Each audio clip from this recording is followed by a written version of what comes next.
with us this morning in this deep dive. I appreciate having the opportunity to come into your space and talk a little bit about what we can do with stuff that happens here inside of our minds, creating affirmations and placement to create a message for growth, for things we're dealing with, for support. I always like to say our homes are with us 24/7. Why not let them come in and support us? Why not learn their love language? So what I'm hoping to do today, because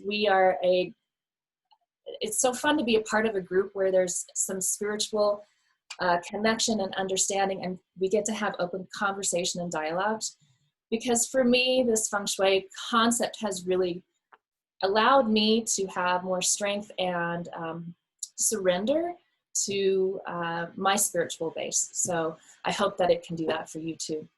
I picked life mapping as a theme specifically for this. It's a new piece that I don't often approach and teach right away, but I feel like because we're on that level and that theme of connection, that we can probably do this, and I believe in you. So I come from a background of interior design.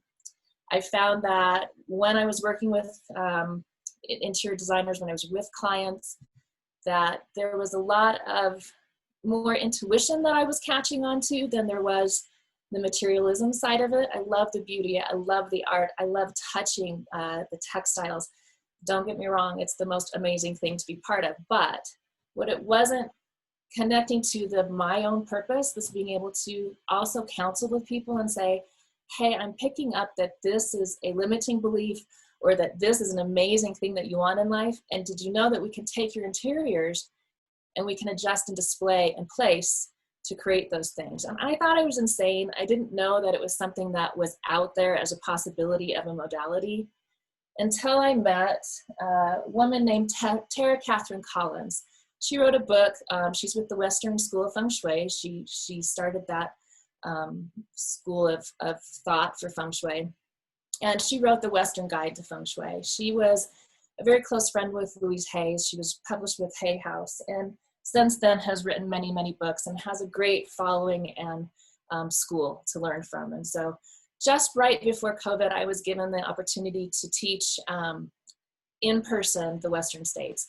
So we almost got a chance to do that. We hope to do it again in the summer coming up, but that is an opportunity that's always fun if you're ever interested in getting certified with Tara. She's an amazing energy. So I'm certified life coach, and also am able to bring some different modalities into it with my background in design psychology, some energy frequency therapy that I'll talk about, and then just the background of I need art in my life. I'm a creative. I love to find different ways and concepts to play with while I'm building up my spiritual path. So that is where I come from, so that you know who I am. This is what to expect today. We're going to do a little lay of the land. We're going to do a small visualization, ground ourselves a little bit, and consider some various themes in our visualization. We're going to describe just a little bit of history about Feng Shui so you can have an understanding of the setting of why we're approaching it this way today. We're going to do a little exercise where we'll need our colors and our crayons, a piece of paper to scribble and doodle on. And then we're going to talk about how we can use Feng Shui, this life map, for our goals, how it applies, what happens if you have a mentor in Feng Shui, if you want to do it on your own. It's a fun practice to start learning, and if you need a little boost and help, what that looks like. And then some perks and resources. So let's get started. What do you guys feel like? Have you done a life map before? If so, what did you get out of it? Anybody want to share an experience that they've had with all these different kinds of life maps that you can have? If Ari and her team see any comments, anybody want to share, please go ahead. I'm not seeing anyone. If you have done life mapping and want to share, please take yourself off of mute, because I muted everybody. And please do. You might have a whole bunch of newbies here. And that's fine. And you know, you might also understand if we start working through some of this stuff, you'll go, oh yeah, I remember being in a course, or I remember being in a business meeting where we needed to have some growth and considerations of each other. So, it's visual boards. It's that piece of being able to lay out and observe in a bird's eye view your present, your past, your future, and kind of consider and reflect on it. So if you've done any of those, pop in, and more than happy to hear about your experiences. But we're going to have a new experience then today if you haven't done this yet. So let me know, Ari. Oh, Flora, do you have something? Yeah. Sorry, can you see me? Yeah. Hi. So I've done it in the context of career counseling more. So so this is more spiritual. And so in my field, I mean, I'm trying to integrate spiritual themes more. But I know that we're looking at, and also like trauma. So plateau, like dips and then plateaus, and what the high points were, and then basically collecting those high points and kind of considering what thematically they have in common. Perfect. So that's all I know. No, it's so much that you know, because that's exactly what life mapping in any modality is going to do, is to be able to journal out, plan out, observe, and see some patterns that might be happening. And I think that's the biggest piece that you also mentioned, Flora, is that those patterns start building and start seeing what's in front of you, and you can't really ignore it because it's right there. So it gives you a different way of inspiration or reflection. So thank you for sharing. So let's do a little visualization. Let's close our eyes for a bit, and I'm going to walk you through a piece of a setting for us inside of our minds. If everybody can close your eyes and just take a nice deep breath. I want you to consider the place that you enjoy sitting and visualizing when you need a safe place, when you are in meditation, or if somebody says, find that most beautiful spot that you've ever been in, that you've ever traveled, I want you to go there. So with your eyes closed, I want you to walk into that space and find a comfy place to sit for a moment. And have a comfortable sit down and just take a deep breath. Smell that crisp air. You're outside. You can smell it. What does it smell like? Take a couple more breaths inside. Inhale and exhale. And just enjoy that warmth, the feeling of the air on you, the smell of it. Take some time to look around. Ah, that feels good, right? So we're going to play here for a little bit, and I want you to feel your body and the awareness in this space, the change that it makes when you get to visit here. When you look out inside, when you look outside, how does it make you feel inside? Take that view, that large horizon view, and be aware of the colors, those energies that might be vibrating around you. Look to the sides. Are there trees? Is there water? What do you see ahead of you? This is your private sanctuary. Maybe you have leaves from a gentle breeze or a bird that flies by. Perhaps you have some of your favorite playful animals that scurry or lay near you in peace and beauty also. Reach out and touch them. Say hi. Take another deep breath. Ah, it feels so good to be in that safe place, right? Now reach out for another item near you that's easily accessible and touch it. What's the texture of that? Take a closer look. Really look inside. How is it structured? What shape? What color? How does it feel in your hand? Maybe you put your hands down on the ground that you're sitting on. Is it warm? Soft? Is it grass or dirt? Maybe it's sand. If you can pick it up, go ahead and let it run through your fingers. Play with it and look out into that paradise again. And as you breathe that fresh air and that glorious smell, you suddenly can smell the fresh food of harvest. And you look around and you realize that if you can get up and walk for a little bit, there's a garden close by, just full of fruits and vegetables, some of your favorites, ripe for eating. As you get into that garden, you pick up a piece of your favorite treat and you bite into it and you taste its amazing flavors. Maybe it drips down your face even. Stand there in gratitude, holding that amazing piece of treat, of vegetable or fruit, and realize the beauty and gratitude and the amazement of this paradise that's yours. Close your eyes and just listen.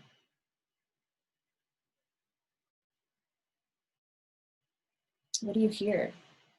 Perhaps it's a soft breeze. Maybe it's far away children's laughter. A few songs from birds. The trees rustle their leaves and they laugh above you. And out in front of you, you can hear the rolling waves of lapping water on the shoreline. Behind you, there's a large mountain range, and a distant thunder booms with the knowledge of warm sun that once warmed you, now has sporadic clouds filtering you from the immense heat of that sun. It's beautiful outside. You feel gratitude and awe for this place and its beauty. You tuck all these feelings and tastes, this imagery, the smells, the textures into your memory as you slowly open your eyes to come back to this moment and this space in our deep dive. Knowing that you can always get back to this paradise whenever you need respite and time with the universe. You open up those eyes, be present, hold on to those amazing, rich enhancements that you can be a part of. And share a little bit, if you're willing, how does that feel? What do you wish you could take back from this space, from that experience? What does your personal paradise look like to you? Well, that was And I'll share more. For me. You like that? Share, please. Yeah. That was vacation for me. That was my favorite vacation spot that I have been aching for, and it felt like I was there. So that's awesome. Anybody else have something they'd like to share? Amber, put your hair up or put your hand in your hair, and I was going to call on you. Tammy? Anybody? Hi. Go ahead. You've been unmuted. Go ahead, and then Sophia. Okay. Oh, me? Yep. Oh. This is Samicha. Mine kept jumping back and forth between different places when you said different words. It would remind me of different things. But I was in a garden that I visited when I was in England last year. But it was pretty easy to visualize all the senses, like the grass, and then the fruit came to mind really suddenly. I had a lychee and the softness and the sweetness of a lychee. And then I felt more present when at the end of it. Thank you. Thank you. Sophia, did you want to share? Yeah, I think I switched around between a lot of places trying to find like that actual, this is where I'm happy and not where I'm supposed to feel happy or whatever. But when I was 18, I went with my mom to Cancun, and there was a hotel that was like 5 stories high, and they had a glass wall. And I got to sit there in one of their big comfy, lobby chairs through a monsoon during that vacation. And I got to watch the actual ocean come up against the glass and curl back out. And the place was covered in plants and vines. There's plants. It was green, like extremely lush, extremely humid, extremely the opposite of Denver, Colorado. But I loved it. Powerful. Anyone else? Cindy Lucas, maybe? I was in the forest. because I'm from California and Southern California, and I was like half hour to the mountains, hour to the beach. And we used to go up there and camp just anywhere. And I could see a bear like in the river by us catching a salmon, and the squirrels running around the trees and the smells. It was really amazing. Also because I'm my diffuser, I am diffusing pine and lemon right now. So it was crazy. I think that's why it was so easy to go where I was. Yeah. Beautiful. I can smell it. Anyone else?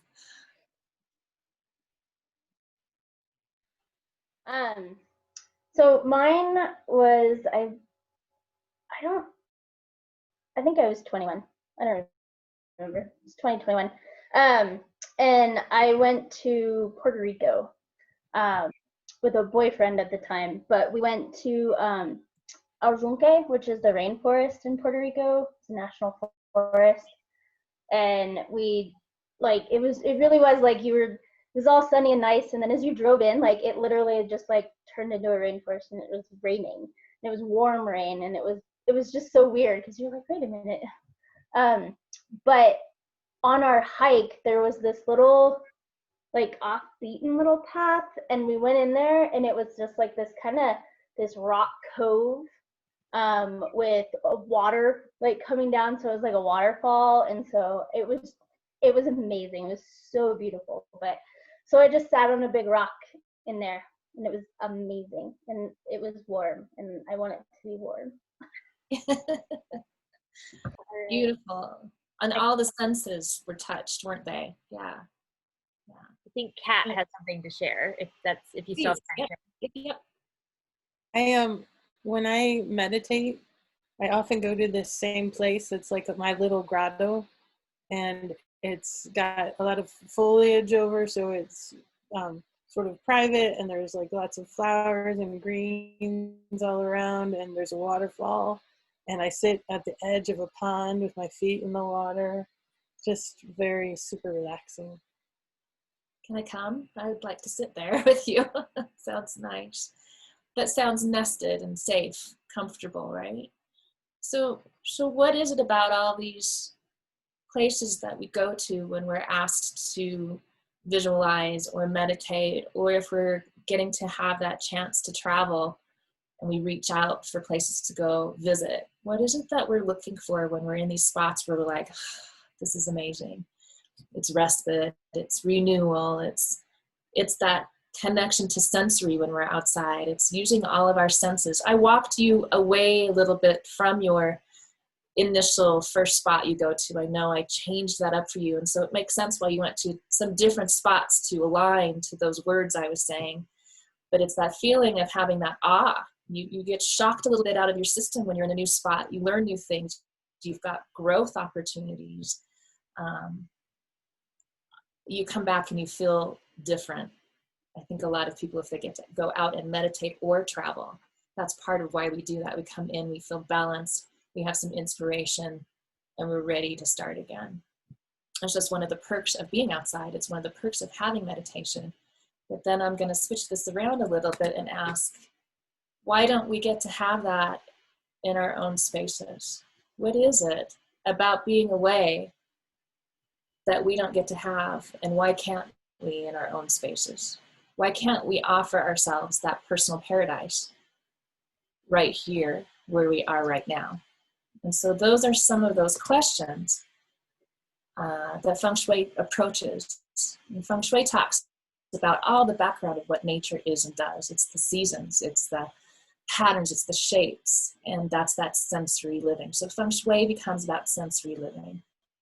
No different than we're grabbing that sweater and we're sticking that on, and you know, we get a chance to feel this, oh my gosh, the first storm, and then perhaps after that, I think somebody said, we don't want to be cold anymore. We enjoy it for one day, but we want to have that change. I think for those of us who are in Colorado, we get to have that change every 5 minutes. I did this morning. So, but it's that thing of how then, in metaphor, in energy, in placement of our items, how do we use our items, our environment around us, to emulate what we can get as close to as possible to that personal paradise that we just visualized.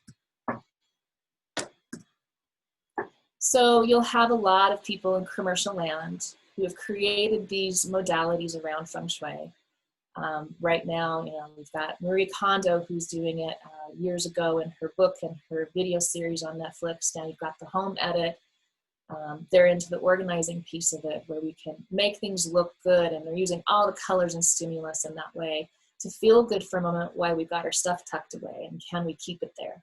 We've got apartment therapy, which started out actually as a Feng Shui consideration. It's walking in, hearing people talk and be toured in their space, the person who first initially started apartment therapy, if you follow their blog at all.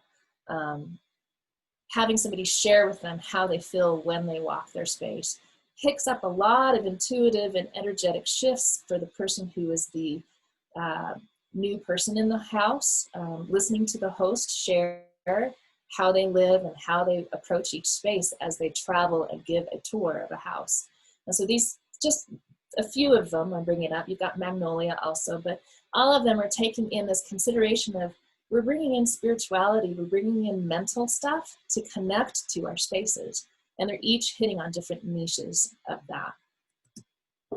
But what does it mean for Feng Shui? And so going back into a little bit of history, maybe some people say 2,000, others say 3,500 years ago history. Feng Shui was an agrarian practice. Farmers had lay of the land. They knew that in order to have their animals be safe, they needed to be in front of them. They needed to be protected by the environment with a mountain behind them. They wanted to have enough trees and such around them, almost like an armchair, if you picture that, where they could have protection but see still over their fence. No, like different than the show Home Improvement, where you could peek over and you could talk to Wilson, but still have protection. Still get to know your neighbors, but still define where your boundaries are. And then below them, they had the movement of water so that their animals, they could watch and shepherd, but they could also grow their products and their harvest around them. And that was their approach that they had. And they found through that, they had prosperity, they had success, they had health and wellness. All those things became an amazing thing. And then monarchies came in and they were like, you guys are doing too great. We want to own this. What is this that you're practicing? And they took it from them. And so stories were passed down through families about Feng Shui and how to do it with the layman. But the monarchy decided to create it into an economy. And so they would send people out to their farmlands that they owned taxes to, and they would offer people like practitioners, we will call them, masters back then, that would offer them advice on how to do Feng Shui and be prosperous. And in return, they'd give them a red envelope full of whatever coins. Usually it was their taxes. They'd say thank you, and they'd put it in the red envelope and hand it back to the employee of the monarchy. So it got lost a little bit. That's the drama part of it. It moved around different cultures. It moved around different parts of Asia. And then it moved in the 60s along with yoga. It came to the Western world. They connected it to a couple of professors that came from Asia and learned how to connect it to a lay of the land that we can't always choose anymore. We're in cities and suburbs. We're purchasing houses. We're not necessarily building them in properties that can have a mountain, that can have the armchair sides, that can have the water flowing in front of us. But how can we take that then and put that in metaphors to have the same energy qualities? And so that's what we're going to teach today with this life map. It also connects to biophilia that came into the architecture, healthcare, and hospitality design. And then we also talk about quantum physics being a big part of it. The connections to it are acupuncture, the I Ching, and Tai Chi. And one of the books that Tara writes, she writes this amazing one for women who are going through their second and third phases in their life. It's called The Three Sisters of the Tao. And so she kind of breaks apart, well, not kind of, she does break apart the Chinese medicine, the I Ching, and Feng Shui, and how they're all connected with one another in different physicalities, which I think is just beautiful. And then if you look at the distant relationships of Feng Shui, again, like we talked about the biophilia, You have sustainability and biomimicry that works hand in hand with this concept of bringing Feng Shui into a space, into an environment. The Japanese aesthetics practice are fun to look into. I love the phrase wabi-sabi. Wabi-sabi is taking that something that's cracked, the pottery that's cracked, and they still adore it, appreciate it, and respect it. And so as it ages, it's still something that they save whole. Isn't that amazing? So they'll take that and they'll add the feeling of gold inside those pottery cracks, repurposing things. So many fun, different ways to look at this. So if you look up any of the Japanese aesthetics practices, those are fun. The Vatsu Shastra is the Indian version of taking the same concept over into their culture and moving that through their practices and their belief systems. So then you have Huga and Wagum. So you have the Eastern, Upper European areas, and they're darker realms that they have less light, or they have more light at times of the year. That whole concept of comfort and light becomes part of their story. So if you look at any of the indigenous practices, our Native American practices, you're going to find this type of respect of items, purposeful. So it's a really beautiful language. And one of the things that flows through, we found, through all of these things are three main constants. It's the energy. Everything is energy. Our emotions, our bodies, our things we have in front of us, our oils we use, our rocks that we use, our grass we walk through. Everything can be read as a frequency to energy. Then we have connection, and that's watching. If you look at anything in nature, it all works symbiotically and together, right? There are patterns at play. There is evolution that accepts one, adds another. It moves, it shakes, it equals and balances itself out. And then the last one that we can all count on, and it's not a fun one to always want to count on, but it's change. So everything changes, and with that, how do you adapt? How do you evolve? How do you move with change? How do you take it in a more forward way than taking it into a negative aspect? So these things come into play when we design a room, different than just being the concept of let's bring some stuff in and make it look beautiful, which will be amazing and it will benefit you in energy. But why not be able to create a message for yourself here by using the stuff that's outside? And so along with this life map we're going to learn, you also have elements in nature that we use in Feng Shui. And these elements, fire, earth, metal, water, and wood, are all based on colors. They're all based on shapes, and it's all connected to seasons, and it's all connected to movement and actions. So we can use this for personality reasons. We can do a whole personality workshop and talk about what energy do you bring into a space. And we'll talk about the elements. Or we talk about fashion Feng Shui and we go, you know, when you want to make that impression, wear that power red tie, that's part of this. That's saying, I want to be seen. I'm bringing energy, which we call chi. I'm bringing chi into my space. I'm bringing chi to have people look at me when I'm in my interview. Depending on how we wear is our personality. What we choose to wear each day is our personality. What we choose to wear to attract a certain type of person becomes that nature of Feng Shui. So they're taking those elements. So the same thing when we're placing things in a space, we want to amp up a certain part of ourselves or work on a certain issue with ourselves or something out there that we're trying to make a goal. We create a balance using these elements. So the other symbols that are at play with Feng Shui, you have the contrasts of life. You have a yin, you have a yang. You have a masculine energy and a feminine energy. You have time to lay down, you have time to be active. All of these things run into, if one side's going to work this way, the other part of life is going to take balance. So you have a yin and a yang. And again, we talked about colors and shapes and the textures and materials. So no different than if you're going to go into that paradise of yours. You could probably now walk back into it later on today when you're going to visualize or meditate. Go back into that space and connect yourself with the textures, the colors. Do you see all the 5 elements at play? Is it at balance? Because most of the time you're going to walk in nature and you're going to see all those elements. If you see something glorious where you're like, oh, I just have to hold on to this vision. I need to remember what this looks like. start asking yourself what it was that gravitated towards you to like that space. It's either going to be something that gravitates towards your personality you already are, is the yin to the yang or yang to the yin of what you already are, that contrast where it's like, oh, I'm so much of a water element, but man, I just love staring at these bright sunsets because of just that pure fire, and it helps ground me in my water, right? Like water can put out fire. Fire's like, yeah, here I come, water. So there's those relationships that come to play. So if you can start asking yourself when you're out and about in nature, what is it that I love about this? And you start seeing those patterns, perhaps we can bring that into your space, right? And have that same feeling of, I really like this when you walk inside your own home. So let's check in a little bit. That was a lot of quick, fast. Often when we talk about nature, it's stimulating, so it's oversensory. So let's just check in and see how everybody's feeling. Does anybody have questions?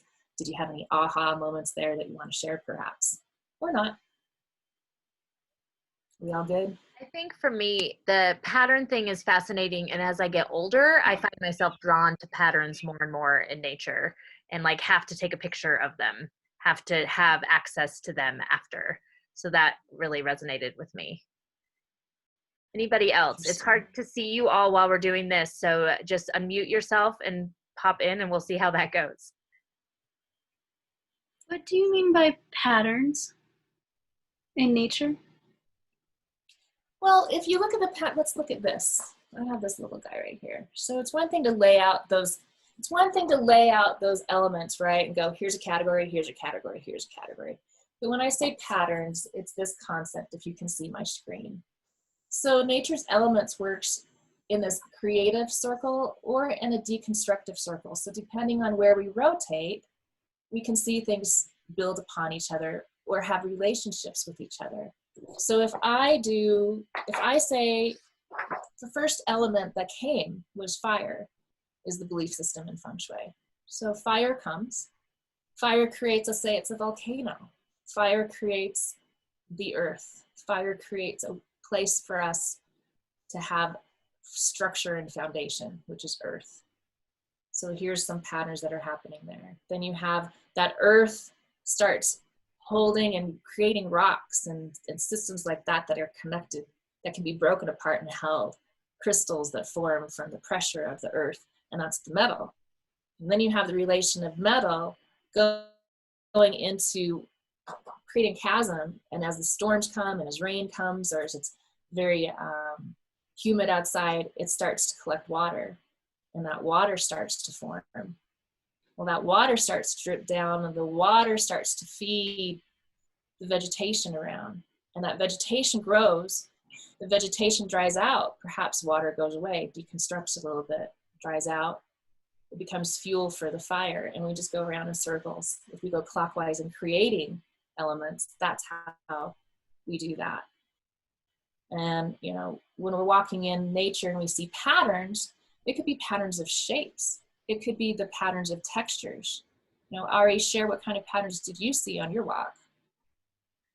So for me, it's the patterns of shapes. So like looking up, right, lately it's been trees, right? So looking up in the trees and seeing how the leaves reach each other or don't reach each other, how the different trees have figured out how to grow so that they don't touch each other.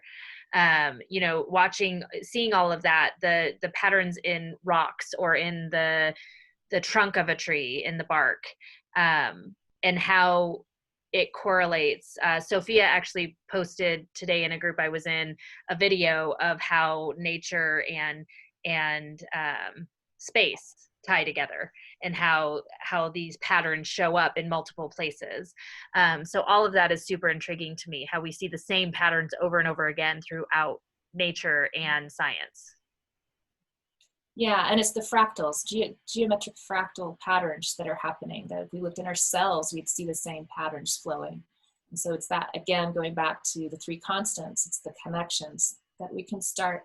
We take time to really have introspect to it. It really can inspire us to do writing and other arts. It can inspire us to see that we're connected and not alone.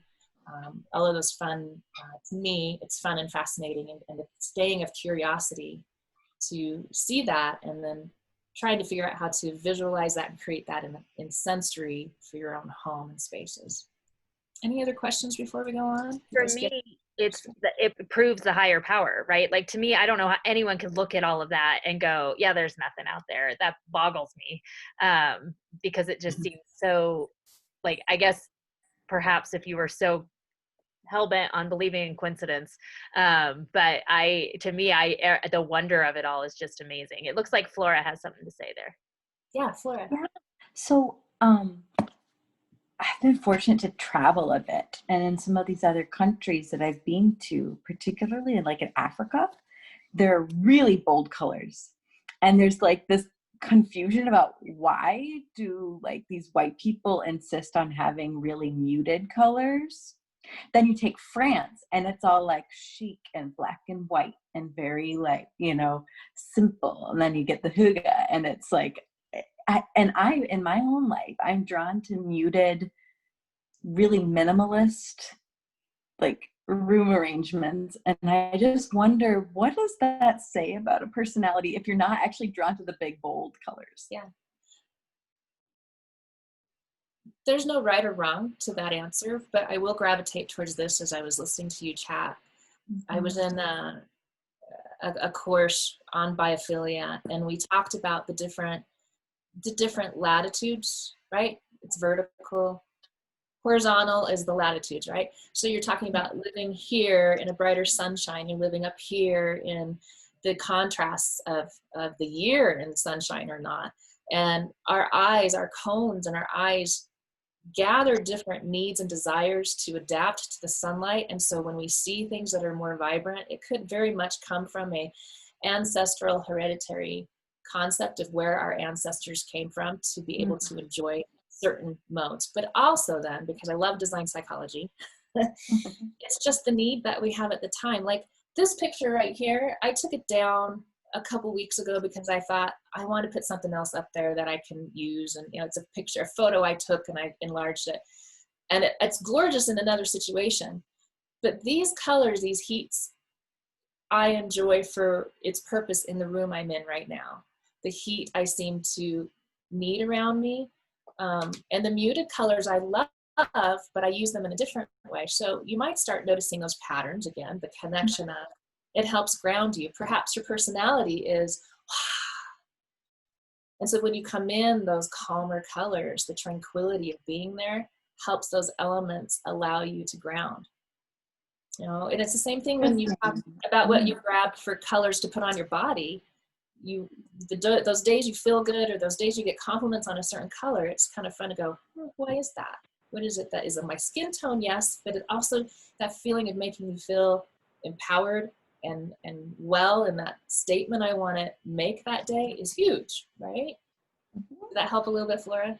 Yeah, very interesting about that latitude piece. I hadn't even considered that.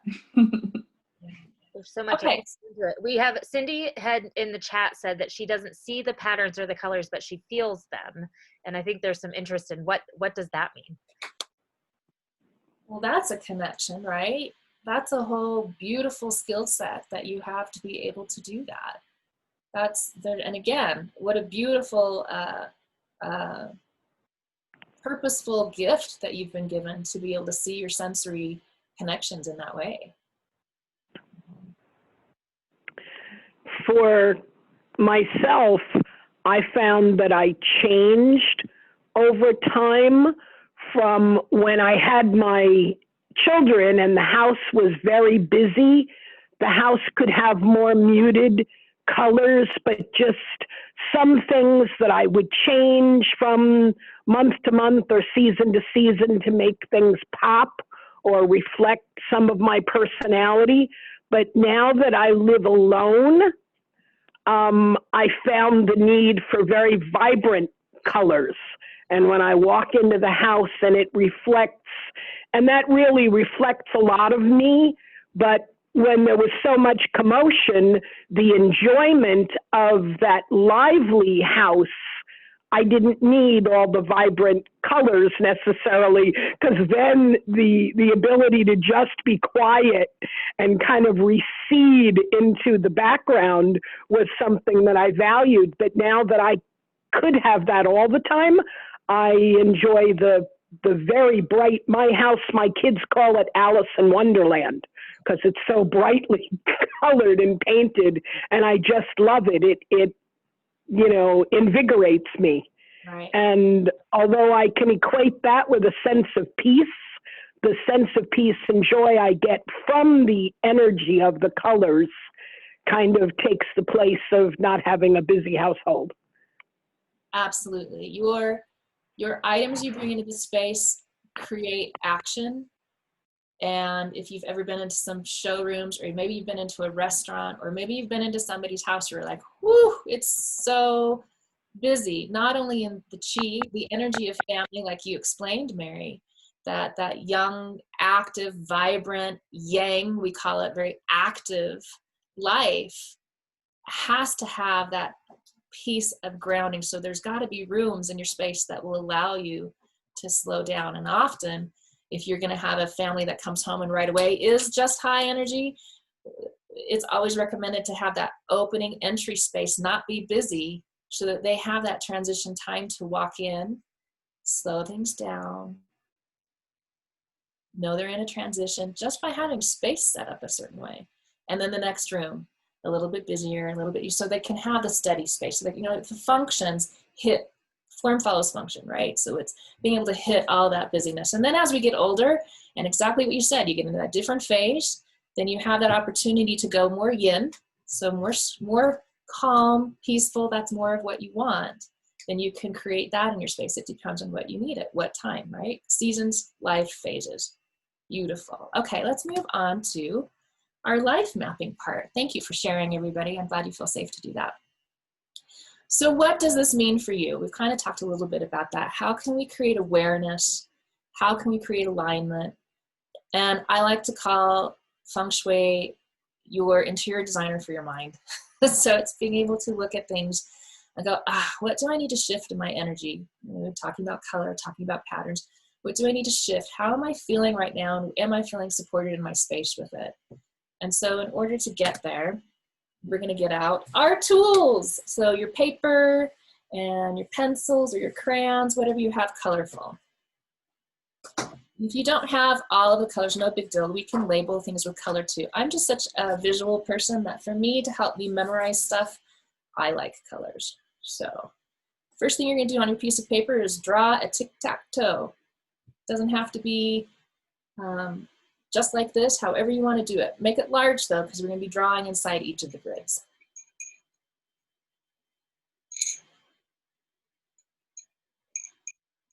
Are we good with that? I'm going to move on then. So in that bottom center, with your black pen, pencil, whatever color, draw a circle.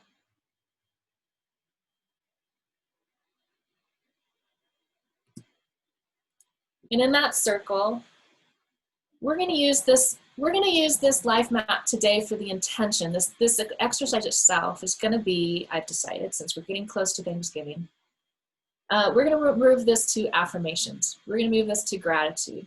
So we're going to look for the energetic positive in these sections that we're going to talk about right now. So these are life themes, and we're going to talk about purpose in this one. And if something comes up in any of these, write it down. Something might not come up, and that is perfect.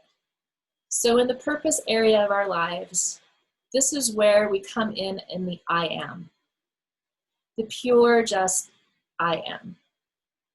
And now if we wanted to label that a little bit lower, we would into other areas, not necessarily lower, but if we wanted to label that into lower sections, we would say I am, and what gifts were you given in the world? What gifts do you have to share outwardly? They're in here, they're ready, they've been shared perhaps. Perhaps you're finding purpose still. Perhaps purpose is growing in a different direction. Write those things down if anything comes to you. In an affirmation, I am. Let me give you a couple seconds. Let me just, so there's at least one, if not more, on with us who are not going to be able to see the screen because they had to call in. So okay. I just give you that heads up as you're describing.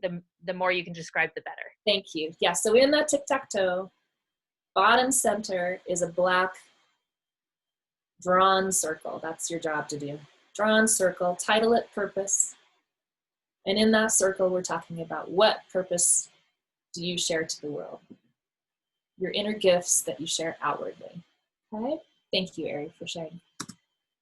So in that center circle, you're going to draw a yellow, grab your yellow pencil, pen, marker, and you're going to title it health. And the same thing. This is I have health. I have health in these areas of my life. Anything that comes to you. And as we do this and as we grow all of the themes and all of these little areas, these 9 areas, something might pop up from a past place we've been talking about. So just pop it back in there. If you see different labels that you're like, oh, I want to add this, go ahead, figure out where it might fit in your theme and add it in. We're not stuck here. Okay, so health. Your next area is grabbing a blue color, and you're doing a circle, and in that circle, you're titling it wisdom. This is your self-cultivation. This is your personal knowledge. This is your self-care area. This is where you go into a meditation area and you learn and evolve. You get clarity for yourself. This is educational stuff. This is I have wisdom. I am wise. How can you approach that area of your life? Also, don't feel like you have to fill something out. Honestly, there are times in our life where it's just not in front of us consciously. There's always stuff going on subconsciously. But don't feel like if there's something here as we walk through this that feels empty to you, it is not wrong. Okay, so feel okay with that and know that something's going to pop up throughout the day and come to you and go, because this is what I want you to do with this, is take a little introspect with it. What is wisdom? Could you describe it again? Like I have something? Yes, wisdom is the wise in us. It's our ability to look at ourselves and learn. Okay. So what is wise? I have wisdom in, or I am wise with. It's all of our learning, all of our self-care, what we cultivate for ourselves. It's that meditation area of our realm. Did that help? Mm-hmm. Good. Thank you. Yeah. So then we go into the tic-tac-toe area to your left, so above wisdom. To your left center is the circle of green, and we're titling that community. I have community. I commune. So the community is your ancestral, your family, and your close friends and groups that you thrive with. So I have community. And you might add a few little details of what that community is, looks like, feels like, however you want to play this out. This is gratitude and affirmations for community.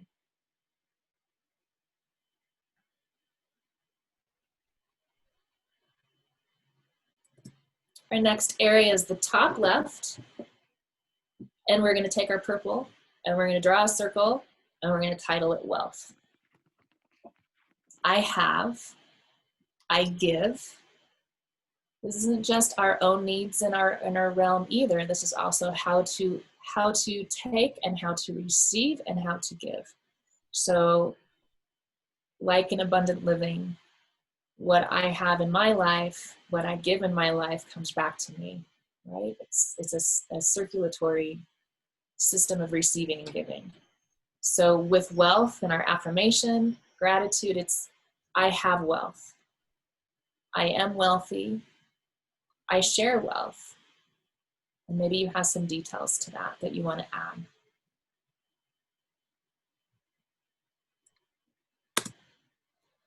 Then we're in the top center. And in that top center, you're taking your red pen and your nice big vibrant circle and you're labeling that reputation. So of all those things that in your purpose in life to share, how is it looked at in the seen world? How do people relate to you in how you approach life? So it's I have reputation with, or I am seen as. You could start it in those sentences. Or you could just put words in there that reflect that feeling of how you are seen in the world. Are you seen in the world? Yes, I am.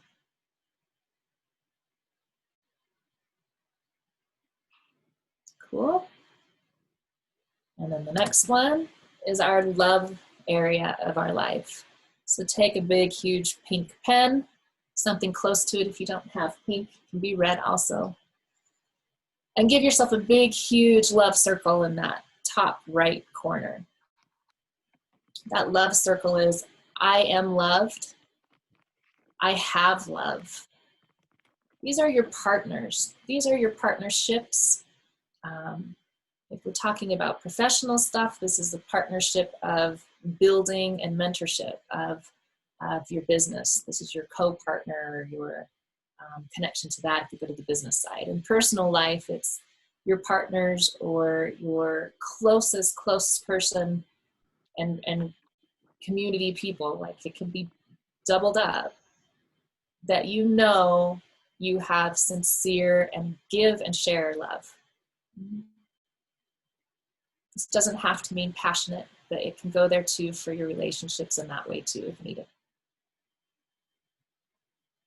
I am loved, I have love.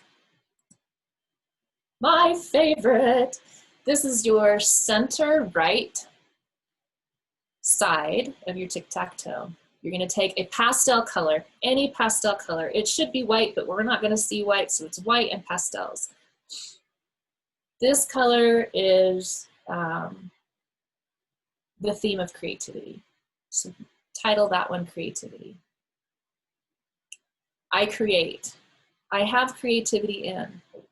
I offer playfulness. This is childhood, inner child stuff too. So it doesn't have to be in the art realm. This is, what do I create? Maybe you create chaos and you want to affirm that. I create chaos. I create positive chaos. There you go. Write that one down. Affirm yourself as a creative in this one. Have gratitude for the creativity you bring to life.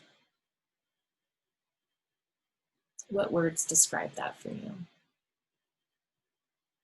And then the last one is guidance. Take a gray. If you don't have gray, do your best with a black or a light, pastel-y color. It's all symbolic of seasons and nature. And we'll go into that a little bit, but this one's titled Guidance. These are your mentors. These are your seen and unseen mentors. These are your guides. These are your angels. These are your people who helped you get your business up and running. These are the people in your life who allow you to be a great parent, who offer you support when you need help when you're not feeling healthy. These are guides that help you to the next step of different stages of life. Various needs. Maybe it's also like, I've used it for when somebody wants more love, this is where you're matchmakers. How are you networking to find those people to connect you to your next partner? So to connect you to your next business loan, to connect you to your next love relationship, who are these guides? Who supports you?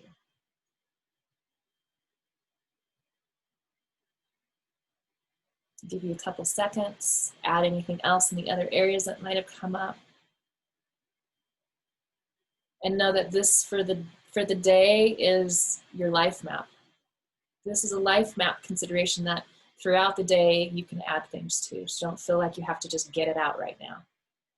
For the sake of time, this is your Bagua map. In Feng Shui, we call the life map a Bagua map. And it is the meaning of the I Ching brings up all these hexagrams.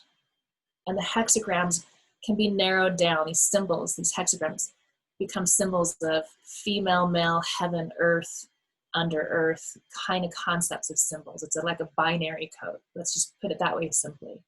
I think next week or the next deep dive you get to listen more about the I Ching. And so this will be a good intro for you to understand that next piece.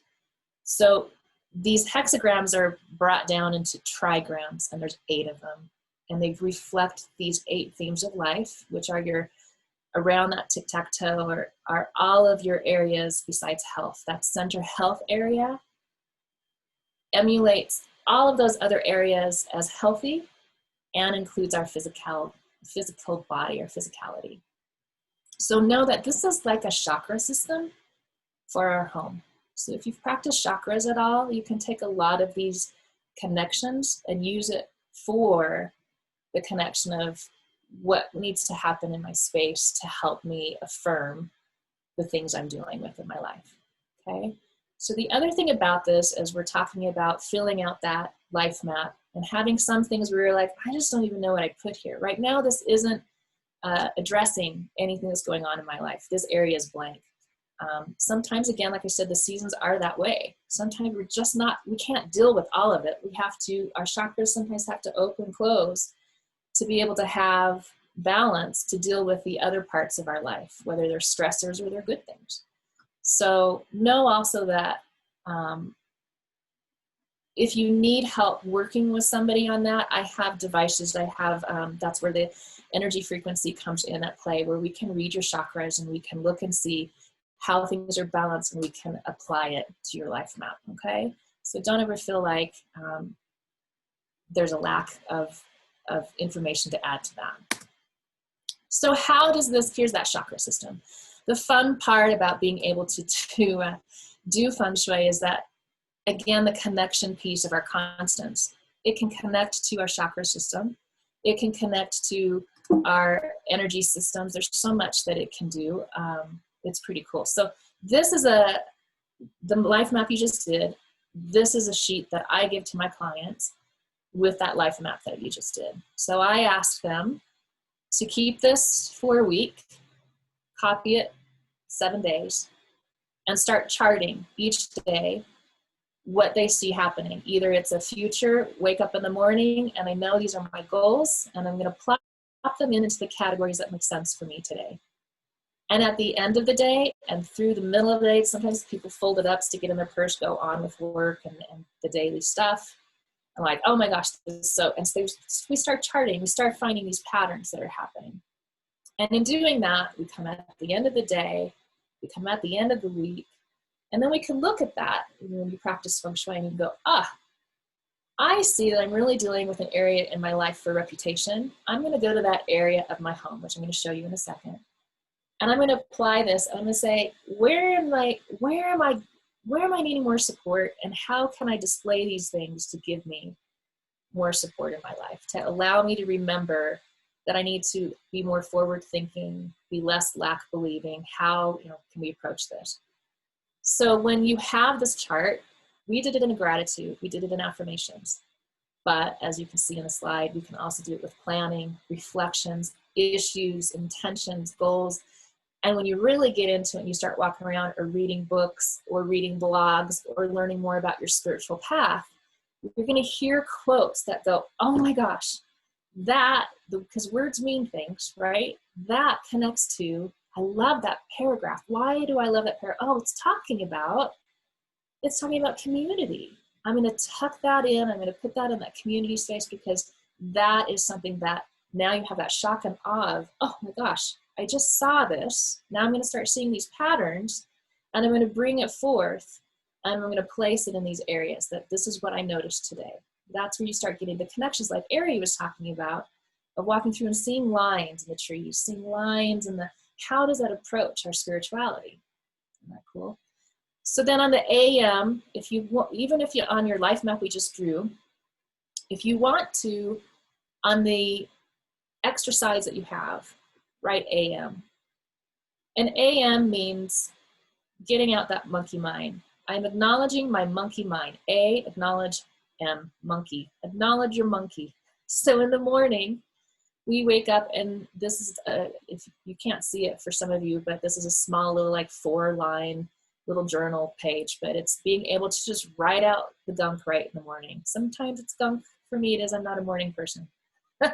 And sometimes it's the gratitude of the day, right? So we're just writing to get that mental monkey mind out of our bodies. Then we work through the day in our guas. We call them guas, these sectors, these areas called bagua guas, bagua. box sector. So we work through that. And then the PM, if you write down an area on your piece of paper, that PM is praise the miracles. So we're looking at gratitude and we're saying, awesome, love this, appreciation for the day. Okay, so that we can go to sleep without the monkey mind at work, but with gratitude energy. So this is a whole development that I use with my clients to be able to say, let's look at what's happening in your patterns. And that's how we use the life map. Hey, Sharon, before you move forward, could you run back to the chakra coordination picture again, real quick? There you go. There you go. So you have your spine, your throat, your heart, solar plexus. You guys are welcome to screenshot that. Yeah. Nice, right? Beautiful. Yeah. Good? Okay, thank you. So I know there's a lot of questions because we haven't yet figured out how you're going to apply all this. Oops, where am I going? This way.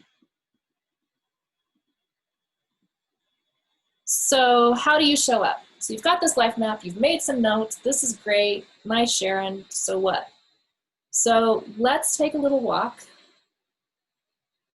into this Bagua map.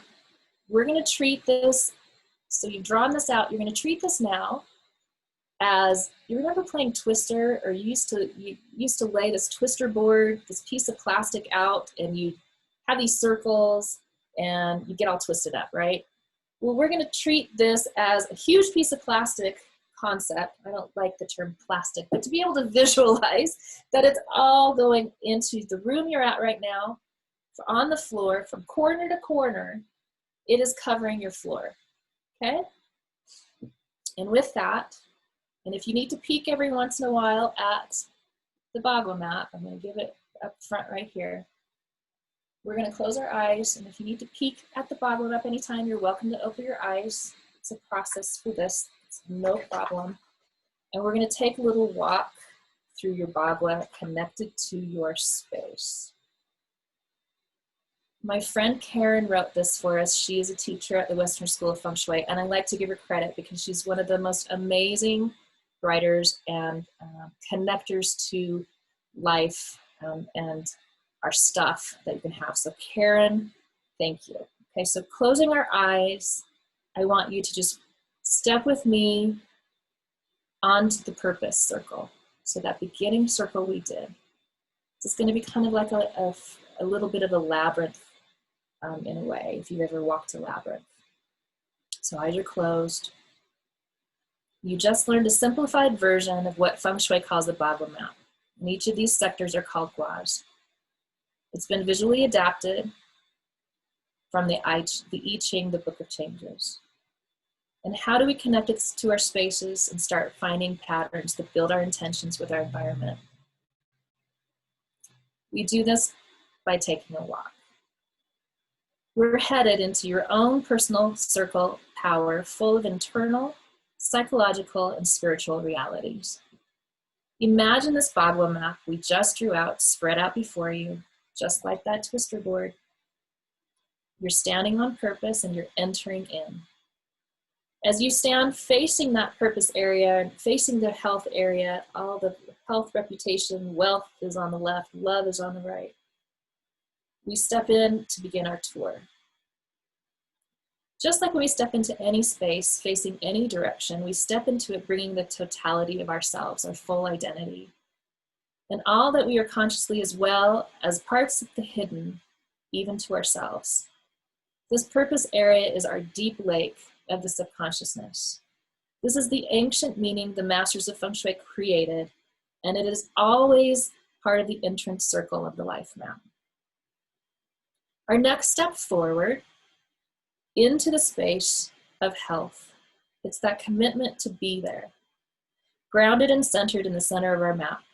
As we stand here, we can look around and see health of the rest of our gifts and lives spread out around us. The treasures on our left, wealth, community, and wisdom, they represent the internal reality of what we brought with us into this life, into this space. Our intrinsic nature, what we were born with, and what we have added to thus far. These are the more privately helped aspects of our lives. Let's talk about wisdom. Our wisdom area on the bottom left behind us. Our wisdom area is a sanctuary of our heart, our mind, and our spirit. It sits quietly behind us on our left side, a place of retreat and introspection. It comes to the forefront when we call upon its wisdom for guidance. We draw upon the teachings of the ages to better understand ourselves and our universe. Next, in our community, we deal with our physical nature. In personal health, this includes both the DNA we were born with and whatever health we continue to develop throughout our habits. From our family, both blood relative, ancestors, accepted communities of close friends, we have with us all the complexities of birth, chosen and advisors that are forever at our sides, whether we want them there or not. Still standing in the health area, the center, we look over to the top left corner, our wealth area. That holds both the material goods we were born into, inherited, accumulated, as well as our spiritual goods, those critical inner beliefs. This is the nature of abundance and our claims to it. Wealth and prosperity requires a purposeful reach forward to grasp and make them ours. We stand in the groundedness of our abundance, bringing with us all we are in our core being, and we look forward to see what society or the public arena thinks of us in our reputation area. This area tells the stories of what is reflected back to us by the world, what our communities think of what we offer them, and how well known or unknown we are, which is all okay. Are we hiding the inner light under a basket, or are we inspirational flame for all to see? So now that we've gone public in our life map, we are gifted with the 3 right-handed treasures relating to giving and receiving from the outside world. As we step into love, we are open to receive love from and return love to all that we encounter. As with the left-handed treasure of wealth, the right-handed treasure of love is in a position of requiring vulnerability and trust to stretch forward and outward to give and receive. Our inner child springs forward, forthright, joyfully from outside, as we gift the world with our children, along with playful creations of our inner child. Finally, as we stand in the center facing our fame, we trust the helpful people, mentors and guides in our guidance area that are there at our right side to just back us up with synchronicity, divine protection, and fresh opportunities. And in that, we've completed the circle of the Bagua life map. It's a manifestation of our own treasures in life that we carry both internally and externally wherever we go. This becomes your life map connected to your soul, your manifestations, your physicality, and your environment. So we open our eyes if they're not already open. And we talk about all these areas of our lives being aligned to our space. So how do we lay that out? So no different than typically we're in a square space in our room or a bedroom or a family room. Typically they're going to be square. We're going to use the floor plan of a home that is square. There are other things that take place when your home is not square, but we're going to learn how to lay this Bagua map out to be able to align it to do some displays and messaging for affirmations. So if you had a square floor plan, you would take that tic-tac-toe grid and you would lay it out. It might have to be spread out long, or it might be spread out wide to match up to your floor plan. You look to see where your entry's at, because we talked about that purpose area always being towards the front entry. That's where we directionally place it. This is called form school Feng Shui, and no different when you connect to other religions or other practices. You always have break up areas, different types of listing a training or a teaching. And so you'll find that everybody has taken it into their own voice to make it unique to them. And form school is that connection of not needing to use a compass. A lot of times people say, oh, Feng Shui, yeah, we use a compass. This is a way to use a very simple directional area to allow this to be laid out so that you can start with your manifestations. So here's that life map. So you've taken that whole life map you've just written 20 or so minutes ago. And now you've spread it out into your space, into your home, your space. You can do it on your desk. You can do it on your dashboard of your car. You can do it in your closet. You can do it in your office space. So we take these, and so then we look at it and we go, I noticed that I had a lot of things that I wrote down in my health area. So what does that mean to me in adapting it and aligning it to my space? Well, now that I've figured out visually how it lays out in my space, I can go to that area and I can walk it and I can say, what messages do I have in here that allow me health? Am I walking in there with the affirmations that fit it exactly? Are there things in there that are maybe passive clutter that I need to clean up to create more space for more health? Or do I have something that maybe it's plumbing that needs to be fixed, something underground in its foundation? These things are all part of the energy of that space of health. Same thing, I'm taking another example, I want more wealth, or I feel like I didn't write down a lot in wealth. What is it that I need to work on to see in my life that I have wealth? So I would walk over into that wealth area of my home or my space that I've done this layout in, and I'd ask where the messaging is that allows me to see the manifestation of my abundant life. Am I using colors that relate to me and allow me the feeling of treasure, of worthiness? Purple is a color that's often connected to regal and royal people. It's a connection of why we have it up there in a way as a color symbol for wealth. Do I have something in there that is created that way? Do I have all of my elements at play? Do I have wood up there showing that it is growing and healthy? Are my plants healthy to where I know that I am taking care of them? So we can relate all these messagings into these themes. Does that make sense? This is the hard part of taking that here inside our minds and creating it visually inside our spaces. So I want to just take a few seconds just to make sure somebody's not completely lost. If so, raise your hand for me.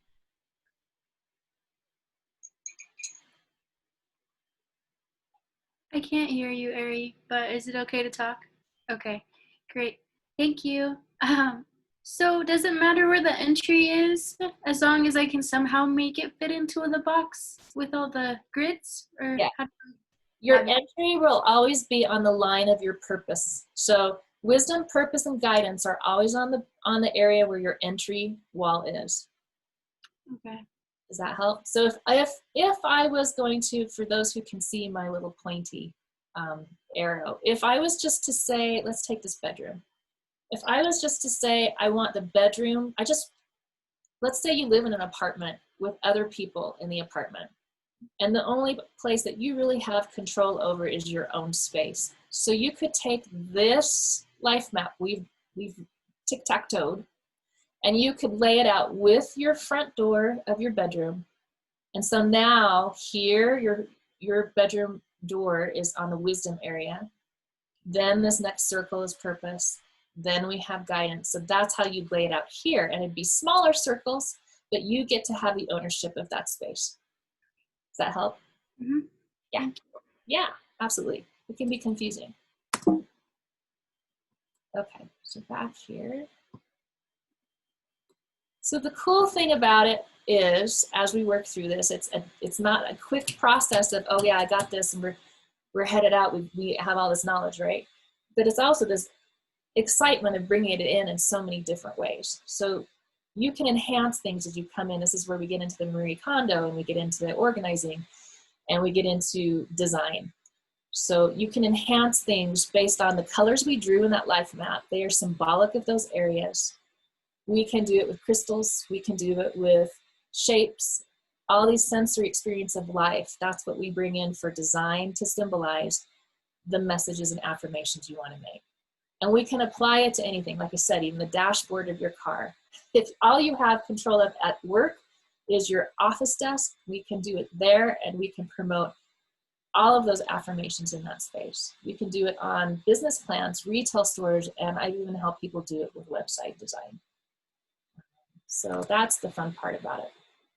So just for clarification real quick, Sharon, Ethan is asking if the door was on the left side of the room, that would mean that you are entering the room at the guidance area, correct? Correct.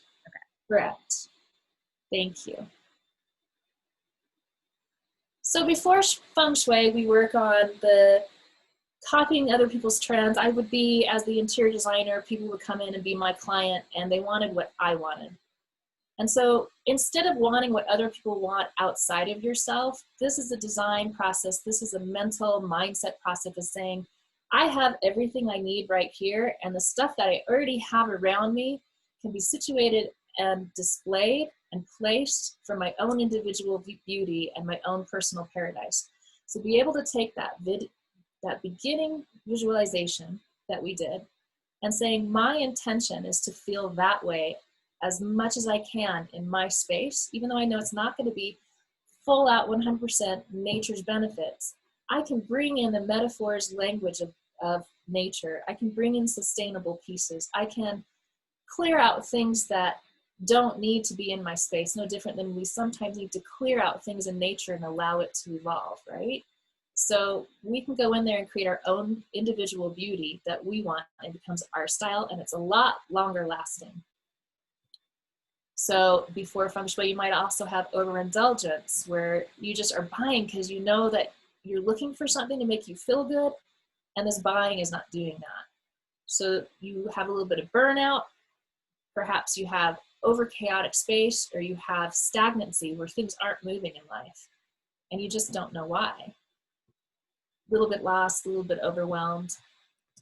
But the cool thing is that after you start working on your personal practice, you'll end up with that long-lasting design.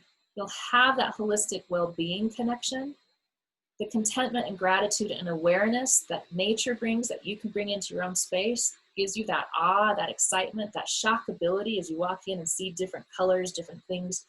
Oh, I can use this space for this, especially now when more of us are stuck in our homes doing more functional things with more people. It's really important to have our defined boundaries and our spaces. So everything that universe has given us, we can provide for ourselves inside of our space. So it's clarity and it's purposeful living. It's, you have a reason that becomes a belief system within yourself of why you have things in your space. Does this serve me for my highest good? And with that concept, you can be able to maintain a place that you're going to love forever and a day. So as we close, I just want to throw out to you to have the consideration this weekend while you're working on that life map and maybe adding some things and maybe walking through your life now in the next few days and just starting to listen to those words and go, where would I put that in my theme? Ooh, I liked what that person said, or we just had this interesting conversation and dialogue, or maybe there was some conflict, and you can go to this life map and write it down. And so with this practice, the possibilities are endless. And so I'm excited to see if it's something that you ever want to approach and play with on your own or work with me. How is that going to be for you? Like, what will it be for your opportunities and insights? And I just want to thank you. I want to thank you for letting me come to you, and thanks for showing up and hanging out with me for these hours. I know we have some questions, but before we go into questions, Sharon has put together an amazing list of opportunities for you guys to work with her. So Jody's going to throw that into the chat. She's also going to put that in the events on all 3 of our meetup groups. Okay. So just know you have an opportunity to go back to that because there's a lot of information there. So don't panic. Sharon's going to go over those here in a second. But while Jody's getting all of that coordinated, one of the things that came up is, what if you have 2 entries that you use? And then the other one is, what if you have an awkward room? Like, what if it's not square at all? Yeah, those are common questions. So one of the things that I'm offering too is to allow me, if you have those awkward things, because they are awkward and they take a little bit of diligence to look at, if I'm doing a complimentary life map reading. So if you have a space plan you can draw out, or you have the actual plan from your builder and you want to set it up, email me. I'll lay that out for you. Anybody who's interested in seeing it that way, and then you can work off your practice that way, knowing that you have it laid out correctly. there are often things that we call, and I won't go into huge detail about it, but we'll call them missing themes in your life. So maybe your house is shaped to where your wealth area doesn't exist. If you were to draw that and you would come out with a, what would you say it would be, like an angle where you just have a cutout at that top left, and that cutout is a beautiful backyard, but no roof line. So we would have we call that a missing sector, a missing gua in your floor plan. And so we would approach that in amping the spaces around it and making sure other areas around your home are messaging value of worth, value of wealth, value of prosperity. And we play with a lot of energetic qualities of mirrors, crystals. We can play that off. If that's somebody's belief system, we can work with those things too. The other thing that we do that can create the full square, because we want that magic 9 square to be at work, is we can go outside where that corner would meet that very top left corner of the wealth area. And we can ground things and display things outside to create that invisible line, to create all 9 squares to be seen. So if it's a quick answer, and it might not fully make sense to the floor plan you're explaining to me as awkward. But we work off of that. And so then the next question was, what if you have 2 entrances? And I've worked with people on this. I had an apartment, 2 bachelors, and they had 2 different doors because the garage open area was in the back, but the main front door of the building to this quad garden area of all the apartments was built to be the main front door. And so we have a conversation in our consultation where we talk about which door do you use, which door do you not, that structure of what was built in intention. And then we just ask, if you don't want to walk through that front door that was built for the intention of being the front facing door, have the understanding that chi, even though you don't use it, chi, energy, wild chi we call it, comes through, and it needs to still walk in and approach your door. It needs to know how to be directed into your space, to flow through your space, to work like the chakras do for your body, but for your space, and to be able to have a traffic pattern that flows well. That's that bringing of energy. If we don't have to use all of our chakra system, all of our energy that Feng Shui believes we were built with, we have the environment to support us so that we don't have to expand and use ours. Ours in the belief system of Feng Shui does not come back. Once we use up our energy is spent. So if we don't have to use our energy, that's adrenal fatigue and exhaustion and all the wellness things that happen, we can create our space around protecting us from it. We don't have to exert ours. So opening up that front door in a long answer and allowing chi to come in, sweeping that front door is huge. Coming in just weekly, every other day, whatever you can, just giving it a sweep and welcoming in that wild, awesome, amazing, enriching chi. So that would be a quick answer for that. Awesome. And remember, you guys, like she said, she's willing to do a free map of your space. So for those of you who have a weird space or you have that going on, make sure that you email her. info@sharonwonder.com is you can email her specific questions, or you can ask her for the whole list of all the things that she's offering. And Sharon, I think you said you're going to limit these offers until Monday, correct? Yeah. Okay. The life map reading, I'm happy to do at any point. If you pop in the next week and you're like, okay, I get it now. I really like that. I'm happy to do that for anyone. The other pieces are, I have a program that's a 3-month program, and that's 10% off, where we go through and have 3 visits a month, in addition to some emails sent out where I can teach you how to do your own personal practice. One of the things that I'm different with than maybe some other practitioners out there is I have the belief system that if I do your work, this is what happened to me in interior design. If I do your work, I get the benefits. But if I can teach you how to do your work, your personal process, this isn't something that you need to have me come in for every month if I can teach you how to do it. A lot of people will hire me as like a massage or an acupuncturist where either monthly or quarterly I'll come in and help them. But I also love the fact that I can teach you guys how to do this and create your own process with it so that you can understand the metaphors and the language of this. So that 3-month program I'm offering with 10% off allows you to do that, to start learning with me and practicing with me for support. The other one that I have on there is, again, the connection where I was talking about having energy therapy. I just recently have started enjoying a device that's microcurrent and can do quantum events. So I can send it from afar and we can do chakra readings and aura readings. In addition to, I bought it for being able to have protection programs. We talk a lot about space clearing and electromagnetic frequency with Feng Shui.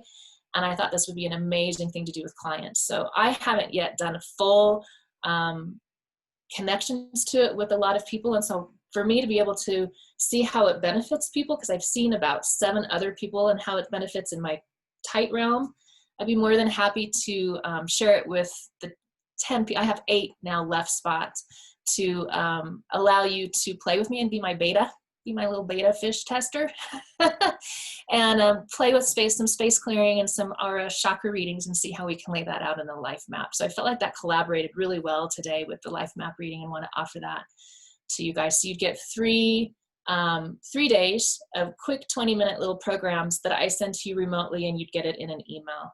And then we can chat about how that affects you and how you felt about it. It's a big, huge thing about being hydrated when we do it, though. So we'll talk. So if you sign up, you'd get an email. Can I interrupt you? Yeah, please. Okay.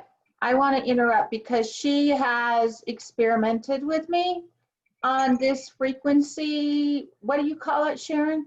So they call it a quantum energy frequency device. And I've got to tell you, it is awesome. It reads each of your chakras, and it's spot on. It has been spot on with me with what I need to work on, with issues I'm working on, how I can take care of those issues. And I just want to say, if you get an opportunity to work with her on that, take it.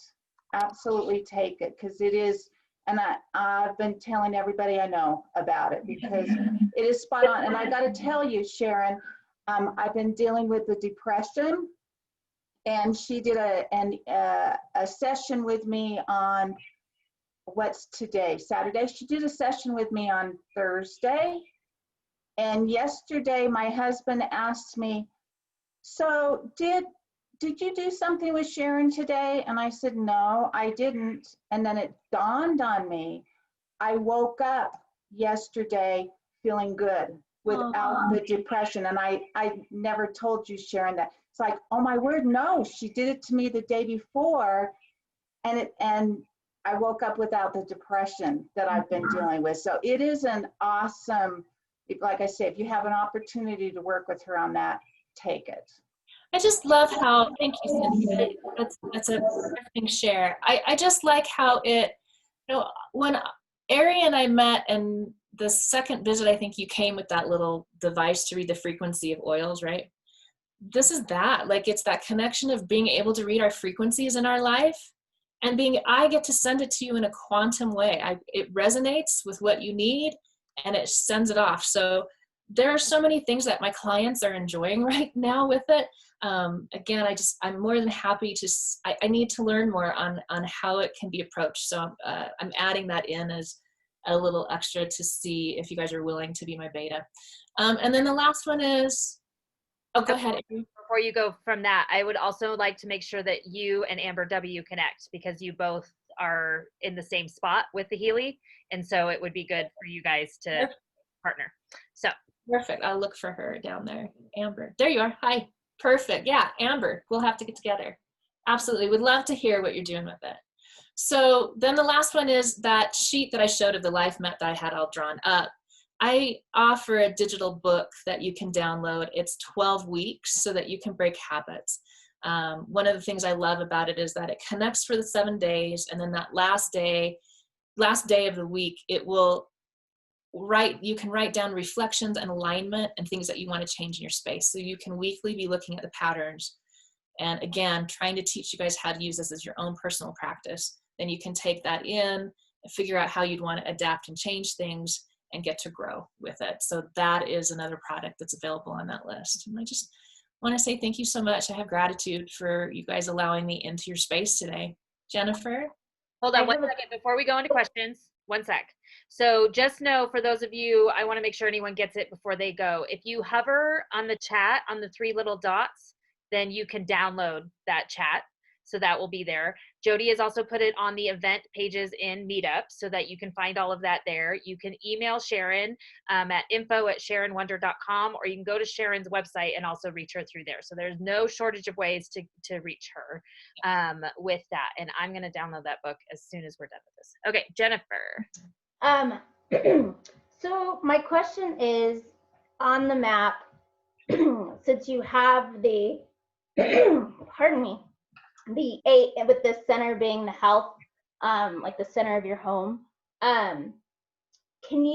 is that scalable, like to your property, and then as well as like putting them individually also like in each room? Okay. You know how at the beginning we kind of talked a little bit about sacred fractals, sacred geometry, and the feeling of that thirds. So as we lay it out on the property whole, then we lay it out on the house.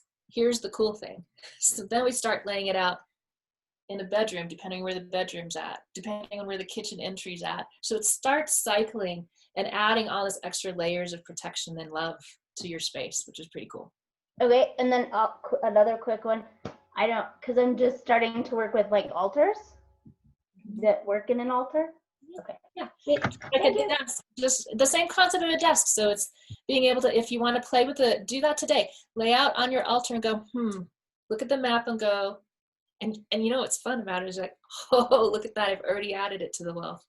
Look at that, I've already, those pieces, this is the design psychology that is so much fun to see the connections to with Feng Shui of an ancient practice, that when I help people stage their homes for sale, I know that if I'm going to add in that back corner where the wealth area is something incredibly tall, when they walk in, there's that feeling of enhancement and enrichment, only because it's on that far, but it's this psychology of our minds understand because of the way we lived in nature, that these things gravitate towards us. When you go into a community group meeting that's physical in a space and you walk in, you will find that the people who are the leaders or the people who are the movers and shakers are usually to the right side at the beginning of the entry door. They don't go to the back of the space, they'll go to the front right side.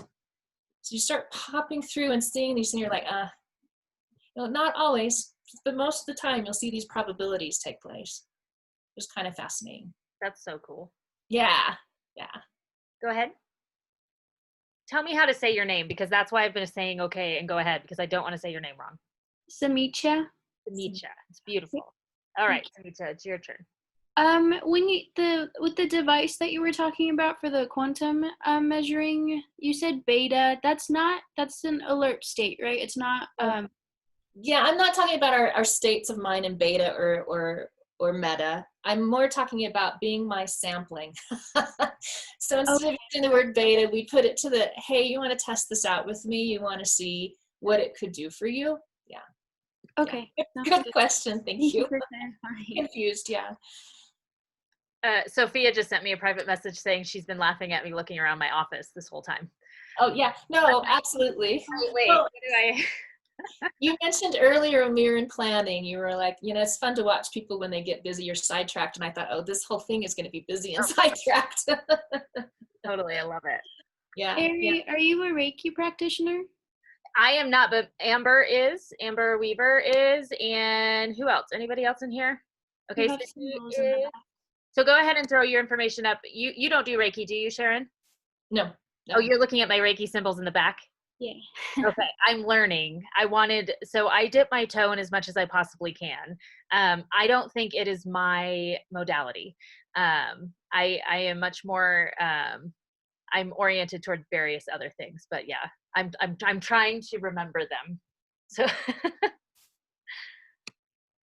what's cool about that, Ari, I do that all the time, so sorry, because I read your name so often, then I get to say it out loud. But as you walk into your office door, because I've been in your space, that area is your wisdom, self-cultivation area of your space, of your office. So yeah, there's a lot on here I already have, for sure. So that was really exciting. That being said, there are multiple things that will change today from this map.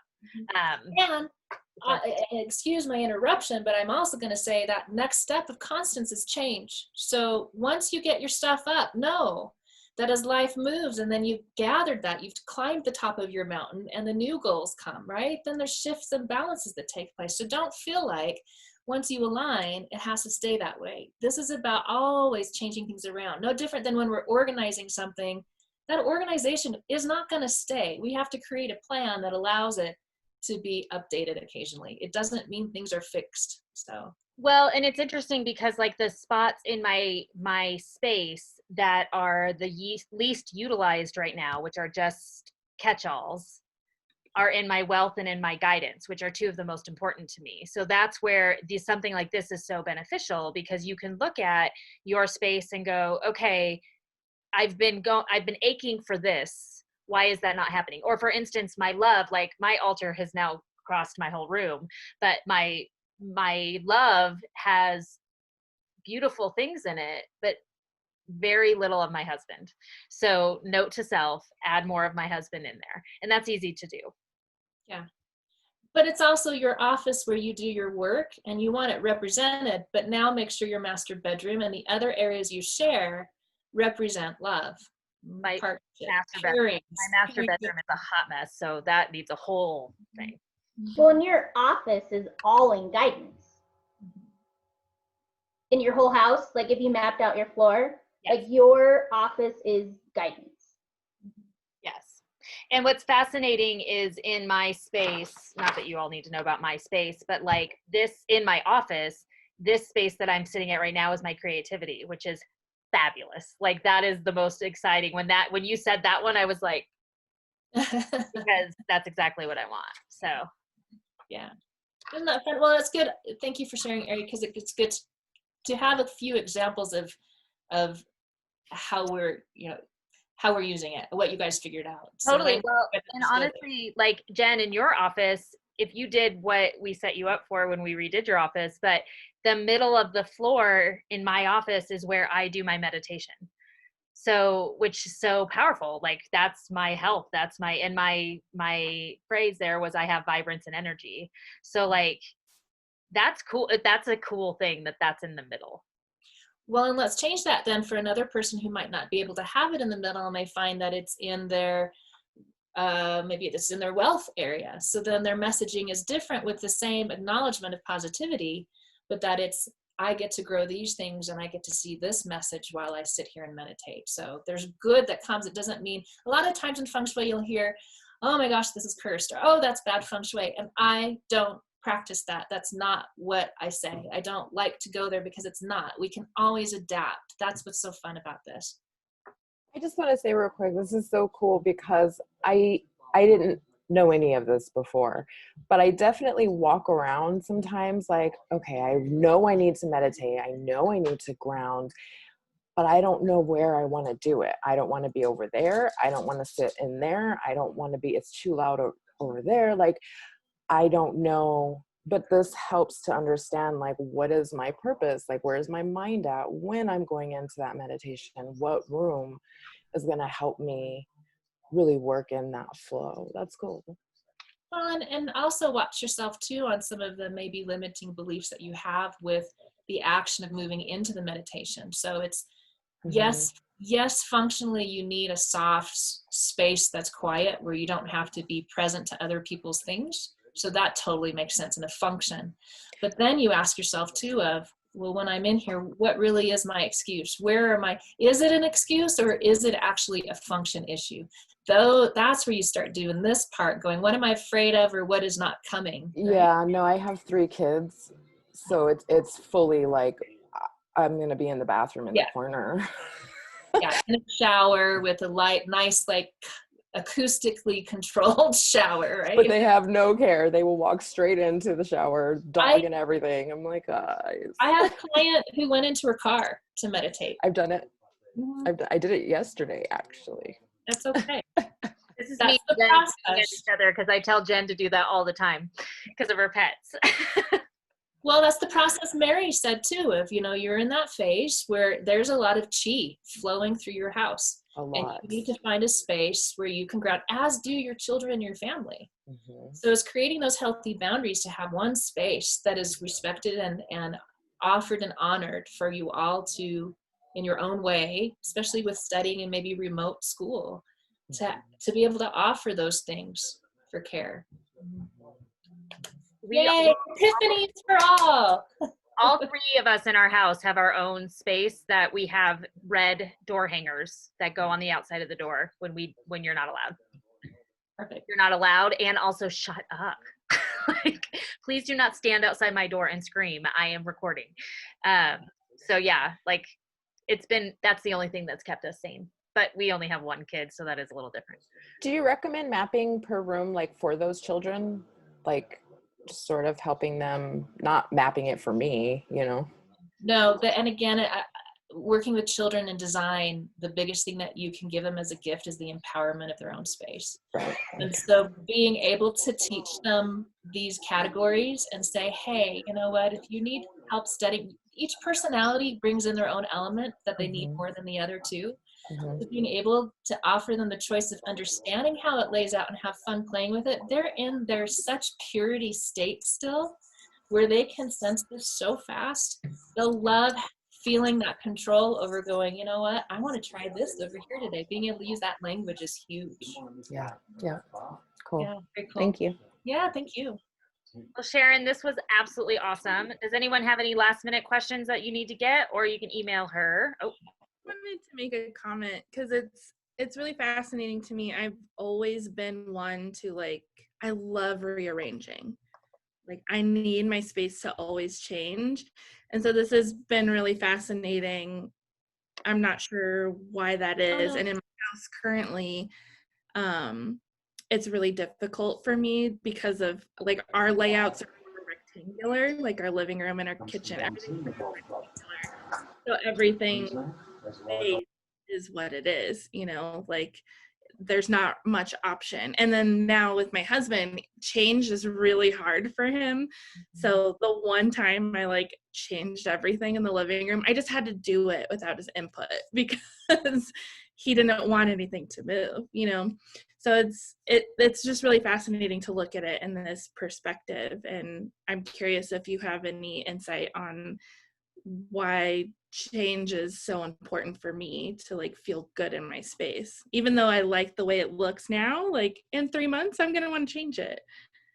That's growth and evolvement too. You know, if you're working through the spirituality and mindset stuff, then you're moving and changing and shifting. And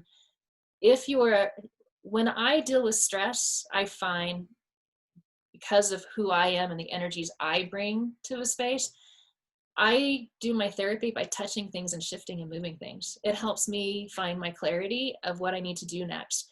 The rest of my family cannot stand it. And it's respecting the other people's spaces to not go in and move their space. If you're in a partnership and that's a public space for the two of you, then he knows that's just who you are, and it's a fun thing that he's going to talk about. But it's also that connection of his element in Feng Shui could possibly be, I'd say, first just hearing that initially, not wanting to label somebody, not knowing them, but I'd say that there's more of an earth nurturing foundation where he's okay not needing things to change because he's not searching for that like you are. Where you might be maybe a water or a fire element where you need to move things and shift things to be able to get clarity. That would be my first thought. Yeah. Fun. Yeah. Like Yeah. all right. Anybody else? Last minute, last try? We're good? Okay, well, Sharon, thank you so much. This was awesome. And I'm super excited to see how people take you up on your opportunities that you've given us. And we are so grateful for that. So again, remember, you can email Sharon at info@sharonwonder.com, wonder with a U. That's important. Or you can hit our website, or there's lots of different ways. We've said it now multiple times. Find me. Find her, or find me, and I'll find her for you. So thank you guys so much for your time today, and thank you so much for your insight, Sharon. And that was awesome. This mapping thing is like one of my favorite things I've done in a long time. So yeah, thank you guys, and have a fabulous time. And any of the team leads, if you could stay after for a moment, that would be I just want to say with Aries mentioning of that, if you guys use this life map and have some amazing things happen, I'd love to hear from it. Email me that. Like, that's fine. If I can give you that gift, let's do it. Let's hear about what happened. So thank you. Yay. Thank you, Sharon. Will you stay on for a second too, please? Yeah. Bye. Thank you for coming. Hope you come again. Bye. Well, Yay. Hi. That was awesome, Sharon. Thank you. That was fun. Dude, your style is so easy to watch and listen to. So I wanted to give you that feedback because not everybody is. Not everyone's a natural teacher, and you are a natural teacher. So I love doing it. yeah, it's so good. So when you're ready to teach anything else, you just let us know. Thank you. Still recording. Oh, well, good. Now I've told everyone. No, I'll cut that part off.